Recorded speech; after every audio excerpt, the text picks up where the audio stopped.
Assalamualaikum warahmatullahi wabarakatuh. Hai para pencinta catur dan para catur mania, selamat datang kembali di Legenda Catur Dunia.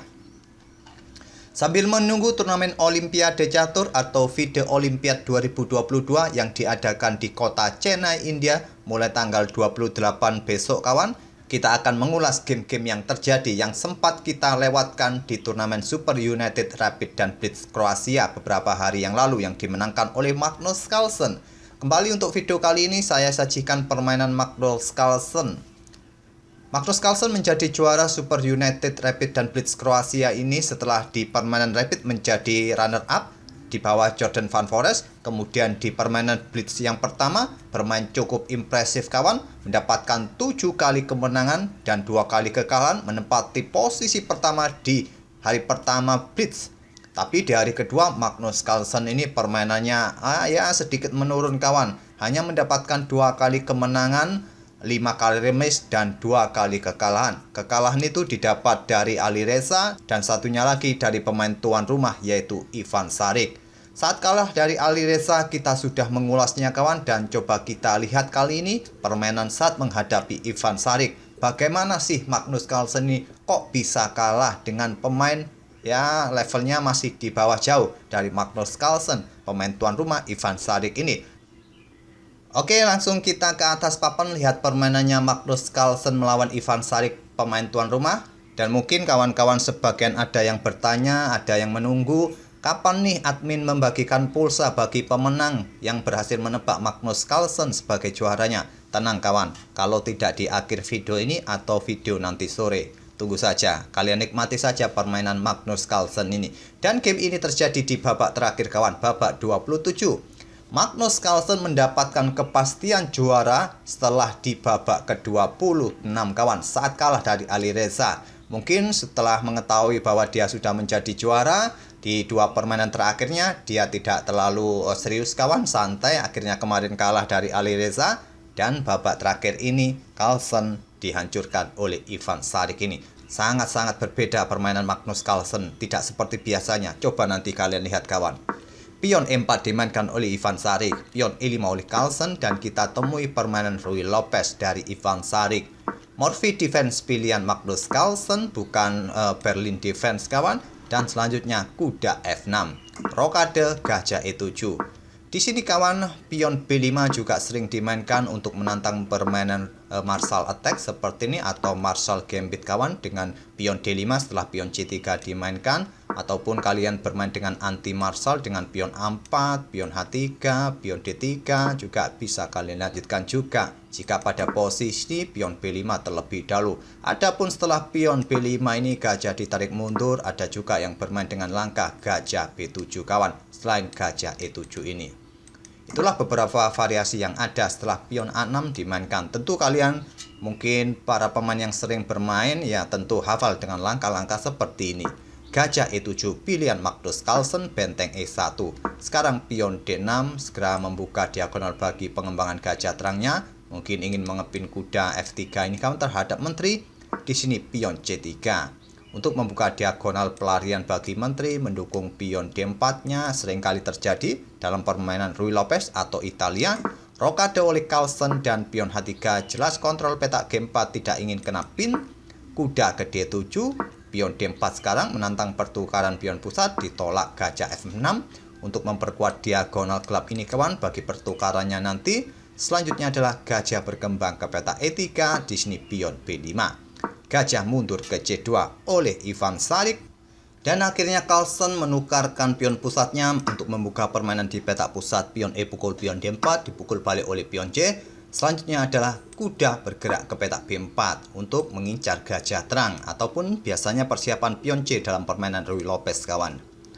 Gajah dipertahankan maju ke petak B3, sekarang pion C5. Di sini pion A3 untuk usir kuda setelah kuda mundur ke C6. Putih tidak melanjutkan pertukaran pion dengan langkah seperti ini kawan, karena masih bisa dipukul balik oleh pion D, dan hitam masih akan tetap mempunyai pion mayoritas sayap menteri. Inilah yang diharapkan oleh Carlsen untuk nanti mendapatkan keuntungan 1 pion bebas nanti di sayap menteri kawan. Putih melanjutkan dengan langkah pengembangan kuda C3. pion C4 dimainkan oleh Carlsen untuk mendapatkan dominasi pion di sayap menteri dengan 3 pionnya melawan 2 pion putih ini kawan. Walaupun langkah ini kurang disukai oleh Stockfish, Stockfish menyarankan lebih mengutamakan melanjutkan pengembangan gajah terang ke petak B7 kawan, atau melakukan pertukaran pion C pukul pion D4 ini. Tapi Carlsen seperti biasanya kawan ingin mengandalkan pion bebas, mungkin nanti persiapan dalam permainan endgame dengan pion C4 dan selanjutnya gajah C2. Sekarang pion G6. Berturut-turut Magnus Carlsen bermain dengan langkah yang kurang akurat di posisi ini. Dengan pion C4-nya, sekarang pion G6. Memberikan ruang untuk gajahnya di Villacento di petak G7. Sekali lagi, pada posisi ini Stockfish menyarankan dengan pergerakan yang lain. Lebih baik memainkan pion H6 atau yang paling kuat menurut Stockfish adalah pion B4 ini kawan. Tapi pion G6 dimainkan oleh Carlsen. Sekarang kuda G5 serang gajah gelap. Gajah tarik mundur ke petak G7. Barulah sekarang gajah G5 serang menteri. Dan menteri ini tidak mempunyai banyak peta untuk menghindar kawan. Di sini diantisipasi dengan pion F6 oleh Carlsen, langkah terbaik. Pada posisi ini, menteri ini kalau bergerak ke sini ya kena garbuan dengan kuda ke petak C7 kawan, bentengnya bisa tewas. Ataupun kalian ingin memblokade dengan kuda F6, maka inilah yang akan dilakukan oleh putih kawan. Dengan pion E5-nya, pion dipukul pion E5, dipukul balik oleh pion D ancam kuda juga. Menteri mendapatkan kuda yang ada di petak D5, putih juga mendapatkan kuda F6 dengan tempo ancam gajah juga. Dan di sini terjadi pertukaran menteri setelah dipukul balik oleh benteng, gajah ditarik mundur. Selanjutnya putih akan bermain dengan gajah E4 kawan, serang kuda. Dalam posisi kenapin kuda ya pasti akan di backup oleh gajah di petak B7. Dan inilah kawan yang akan memberikan keuntungan bagi putih untuk menempatkan bentengnya sesegera mungkin di baris ke-7 dengan tempo ancam gajah. Mungkin kalian backup dengan benteng A bergeser ke B8. Di sini gajah F4 serang benteng kawan. Dan dapat dipastikan benteng ini bisa jatuh. Ya mungkin di sini kalian ambil pion yang ada di peta F6, gajah ambil benteng, dipukul oleh benteng, tetap menjaga gajahnya, dan di sini gajah bisa bergerak ke peta D5, mempressure pion ini. Tentu saja akan semakin berat kawan tekanan yang akan diterima oleh hitam. Langkah terbaik tadi dari Carlsen memainkan pion F6-nya. Walaupun dengan memainkan mendorong pion ini kawan, nanti akan memberikan kesempatan bagi putih bermain di diagonal terang ini kawan. Itulah minusnya tadi bermain dengan pion G6 ini. Jadi terpaksa pion F6 ini dimainkan sekarang. Oke, selanjutnya dari putih atau Ivan Šarić memainkan gajah ditarik mundur ke F4 serang atau incar pion. Kuda mundur ke petak B8 kawan, bukan pilihan yang bagus juga. Stockfish menyarankan kuda ini bergerak ke petak E7, malahan seperti itu kawan, menyerahkan pionnya seperti ini. Dan malahan yang lebih aneh pada posisi ini, Stockfish melanjutkan dengan kuda pukul kuda menyerahkan bentengnya. Ya, langkah yang cukup aneh memang kawan, irasional bagi pikiran manusia. Tentu bagi Carlsen ya tidak semudah itu untuk menyerahkan pionnya kawan, apalagi untuk mengancam benteng nantinya. Kuda D bergerak mundur ke B8 pilihan Magnus Carlsen, sekarang pion B3. Itulah tadi kawan, pion ini sudah didorong maju, putih ingin sesegera mungkin membuka diagonal terang ini. Pion C pukul pion B3 dipukul balik oleh gajah, hitam masih mempunyai pion mayoritas, tapi masalahnya gajah sudah mendapatkan diagonal yang bagus. Raja bergeser ke H8 menghindari discover check kawan, dan di sini benteng C1. Langsung kawan menepati lajur C yang sudah terbuka penuh, dan benteng A naik ke peta A7. Di sini menteri D2. Mendukung gajahnya mungkin sesegera mungkin diadu nanti di peta H6. Di sini gajah bergerak ke peta E6. Gajah tarik mundur ke peta A2 dan gajah terang ditarik mundur ke G8. Ini merupakan pilihan terbaik kawan, walaupun terkesan cukup defensif dua gajah hitam ini. Benteng C2 mungkin mengosongkan petak bagi saudaranya untuk bertumpuk di lajur C. Carlsen merespon dengan kuda E7 menantang pertukaran kuda, ditolak. Setelah kuda ini lompat ke peta E7, kontrol peta B4 kosong kawan diisi oleh menteri putih untuk memberikan dukungan bagi gajahnya incar pion D6, dibalas dengan langkah benteng E7 memperkuat posisi pion. Di sini barulah putih menukarkan kuda pukul kuda dipukul balik oleh Carlsen menggunakan menteri. Langkah yang bagus adalah pertukaran gajah terang terlebih dahulu. Memang terkesan oleh Stockfish itu langkah yang disarankan oleh Stockfish itu adalah langkah-langkah pengorbanan kawan, langkah pengorbanan pion. Tapi inilah menurut Stockfish langkah yang terbaik untuk memberikan keleluasaan bagi raja juga bergerak dengan kosongnya petak-petak ini kawan. Tapi di sini tadi Carlsen memukul balik menggunakan menteri, dan di sini putih melanjutkan pertukaran gajah terang, dipukul balik oleh benteng. Kenapa tidak dipukul balik saja oleh raja kawan? Maka putih akan melanjutkan dengan pion D5, tetap akan melakukan pergerakan semacam ini kawan. Tidak terburu-buru melakukan skak, ya percuma, raja masih bisa bergeser. Tak ada masalah juga sebetulnya. Dipukul balik dengan benteng oleh Carlsen, sekarang pion D5 untuk menghentikan laju pion, mendapatkan kontrol di petak-petak ini kawan, mengosongkan petak juga bagi manuver kudanya menuju petak E6 nantinya, bisa juga. Benteng E8 lanjut Carlsen. Kuda D4 dan pion F5 lanjut Carlsen menantang pertukaran pion. Tapi jangan sampai diambil kawan, karena kalian akan kehilangan benteng, kalian akan rugi dan hitam bisa menang, berbalik menang. Kuda melanjutkan manuvernya ke peta E6 dan selanjutnya pion F pukul pion E4 lanjut Carlsen, dipukul balik menggunakan benteng, tidak lagi menggunakan menteri, agar menteri ini tetap memberikan pressure di sini kawan, dan dijawab dengan menteri ke peta F6. Putih melanjutkan dengan ambil pion D6 dan selanjutnya menteri bergerak ke peta F5, incar pion ini. Tidak dihiraukan oleh putih, tidak mencoba membackupnya, tapi Ivan Šarić memilih sikat gajah gelap ini kawan, agar posisi raja ini semakin terbuka, tidak ada perwira yang memblokade di diagonal gelap ataupun diagonal terang nanti. Nanti dengan kekuatan gajah gelap bisa bermain di diagonal gelap ini kawan. Dan posisi kuda dalam posisi ancam menteri. Tapi setelah kuda ambil gajah ini, maka terbuka akses bagi hitam untuk sikat benteng E4 ini kawan. Dan inilah yang dilakukan oleh Carlsen, ambil benteng putih dengan menteri, karena posisi menterinya dalam ancaman kuda. Di sini kawan, posisi menteri hitam menantang pertukaran menteri dan ditolak oleh Ivan Šarić. Dia merelakan benteng yang ada di peta C2 kawan. Dia memilih sikat benteng E8 dengan kudanya, membiarkan Carlsen untuk ambil benteng C2. Tapi Carlsen tidak berani memilih ambil kuda. Kenapa tidak berani Carlsen ambil benteng yang badannya lebih besar kawan daripada kuda? Ancamannya adalah sebagai berikut. Menteri putih D4 skak. Ini memaksa raja akan bergeser ke petak G8. Kalau ditutup dengan benteng ya skak mat satu langkah. Raja ke G8, kemudian kuda F6 skak. Benteng hitam pun akan jatuh kawan.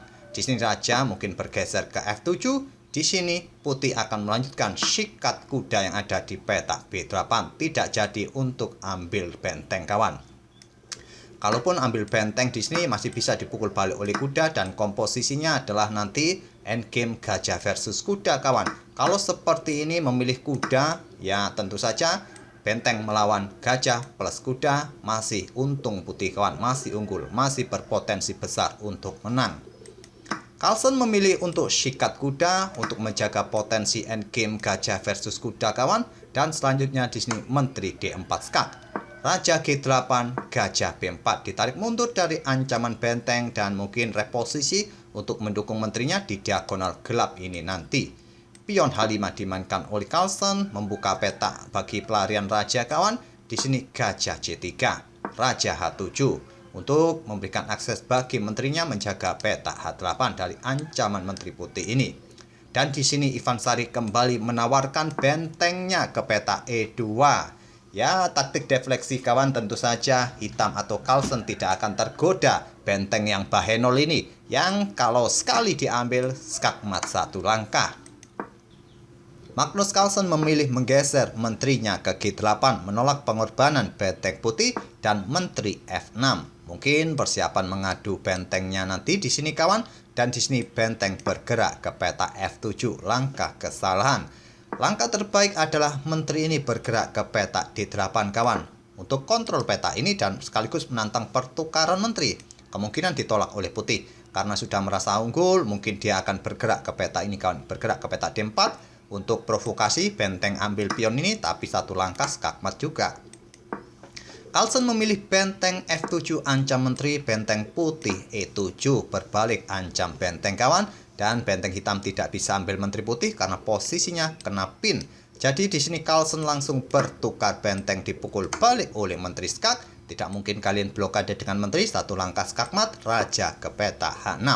Selanjutnya di sini gajah bergerak ke peta D2 skak. Ivan Sadik melewatkan langkah kombinasi skakmat yang lebih cepat kawan. Lewatkan langkah kesempatan, cepat menang. Pada posisi ini kombinasi langkah skakmat bisa didahului dengan pion H4. Untuk jelas kontrol peta G5 ini kawan, akan nanti gajah melakukan skak di sini ada dukungan untuk sikat pion yang memblokadenya nanti karena langkah paksaan. Dan di sini hitam juga tidak mempunyai banyak langkah, tidak punya banyak opsi kawan. Kuda mau berkembang pun disikat oleh Menteri ataupun juga terserah kalau kalian melangkah seperti ini, kuda ke peta D7 ya langsung disikat, atau kalian membuat langkah yang lain, ambil contoh pion A5, kelanjutannya seperti ini kawan, gajah D2 skak. Tak ada cara lain, harus diblokade dengan pion dan tentu disikat lagi oleh gajah. Itulah kawan fungsi pion H4, dan jika kalian melangkah dengan raja ke sini, ya berikut langkahnya adalah skakmat kawan. Kalau kalian sikat langsung dengan Menteri, ya kalian pukul balik dengan pion saja untuk memberikan dukungan bagi Menteri untuk menggiring raja mundur ke belakang ke pojok sampai skakmat seperti ini kawan. Dan skakmat sudah tidak bisa dihentikan skakmat. Tapi ini terlewatkan oleh Ivan Sadik, dia langsung memainkan gajah. Mungkin dia ingin mendapatkan increment 3 detik untuk menambah kontrol waktunya kawan. Jadi menghitung variasi yang cukup panjang dalam permainan endgame seperti ini yang menyisakan 10 detikan, 14 detikan juga susah sekelas Super Grandmaster pun. Pion G5, dan sudah jelas agak berbeda karena tidak ada mendapatkan dukungan dari pion H4. Kalau kalian sikat langsung ya akan dipukul balik oleh Menteri Hitam. Di sini pion H4 sekarang langkah terlambat, tapi sayangnya Magnus Carlsen juga responnya kurang presisi. Dia ambil pion D5. Langkah yang presisi menurut Stockfish adalah raja bergerak ke peta G6 kawan. Tapi Menteri bergerak ke peta ambil pion D5 ini, sekarang kombinasi ancaman skakmat sudah tidak bisa dihentikan lagi. 6 langkah berikutnya akan terjadi skakmat. Tapi Ivan Sadik lagi-lagi kawan salah melangkah, memilih ambil pion dengan gajah. Pilihan terbaik adalah dengan pion skak. Apa bedanya? Kita akan lihat perbedaannya seperti apa. Jika diambil oleh Menteri ya tentu kalian bisa pukul balik dengan Menteri kawan, dan terus menggiring posisi raja sampai tersudut. Kalau di sini raja memilih bergerak bergeser ke sini, maka selanjutnya Menteri ke sini skak, raja ke H7, selanjutnya Menteri ke sini skak, mendorong raja untuk mundur ke peta G8 dan Menteri ke peta G6 skak. Jika bergeser ke sini, ya ancamannya 2 langkah skakmat. Tak ada cara lain, harus diblokade dengan Menteri, disikat oleh gajah skakmat. Kalau bergeser ke sini sama saja kawan, disekat dengan gajah di sini ya tak ada pilihan lain, harus diblokade oleh Menteri, disikat oleh gajah skakmat juga. Tapi langkah ini terlewatkan.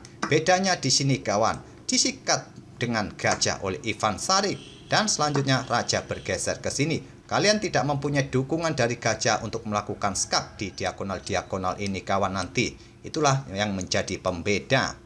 Di sini kalau dilanjutkan dengan langkah Menteri melakukan skak di sini kawan, raja akan bergeser terus dan kalian tidak mempunyai dukungan lagi kawan untuk melakukan skak di diagonal-diagonal ini dengan gajah yang kita lihat tadi. Di sini raja ya bergeser ke sini saja. Kalau bergeser ke sini ya ancaman skakmat 1 langkah. Jadi bergeser ke sini ya bolak-balik kawan.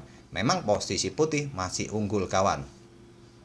Oke, kita kembali ke langkah aslinya. Di sini kawan, setelah raja bergeser ke peta G6 ini, langkah paksaan setelah mendapatkan skak dari gajah, ataupun tadi kalau kalian sikat gajah menggunakan Menteri sama saja, hitam akan tetap kalah.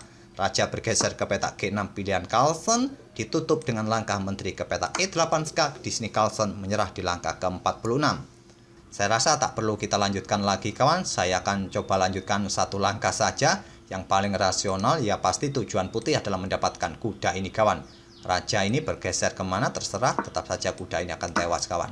Itulah tujuan putih melakukan skak di peta ini tadi kawan. Ingin mendapatkan kuda di peta B8, dan dengan komposisi ini saya rasa tak perlu kita lanjutkan lagi. Ancaman skakmat memang masih sangat jauh kawan, tapi hitam sudah kehilangan 1 perwiranya, kalah 1 perwira. Itulah kawan permainan Magnus Carlsen yang tidak seperti biasanya, malah tertekan mulai pertengahan middle game. Mungkin dia merasa sudah juara kawan, di babak sebelumnya sudah pasti dia juara, sehingga tersisa satu game, ya apa salahnya bermain santai. Oke, itulah kawan permainan Magnus Carlsen yang kalah 2 kali berturut-turut di permainan bridge kedua di hari kedua. Dan sekarang saatnya kuis kawan yang kalian tunggu-tunggu. Langsung saja kita undi.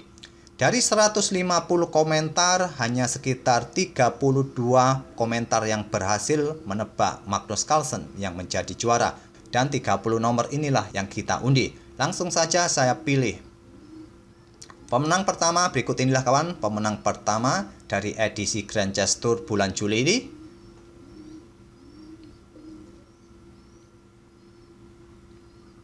Ya, pemenang pertama nomor terakhir HP-nya adalah 4146. Selamat buat nomor yang pertama ini. Dan kita pilih nomor yang kedua.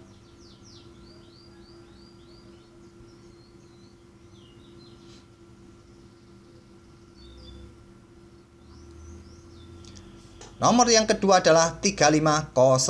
Selamat bagi kedua pemenang ini yang berhak mendapatkan 50k pulsa dari admin. Dan silakan konfirmasi kemenangan kalian kawan. Nomor admin nanti saya pin di kolom komentar. Kalian bisa menghubungi nomor admin itu lewat WA ya kawan. Gak perlu telepon, cukup WA admin di nomor itu. Nanti kalian akan saya berikan syarat-syaratnya untuk konfirmasinya gimana lewat WA.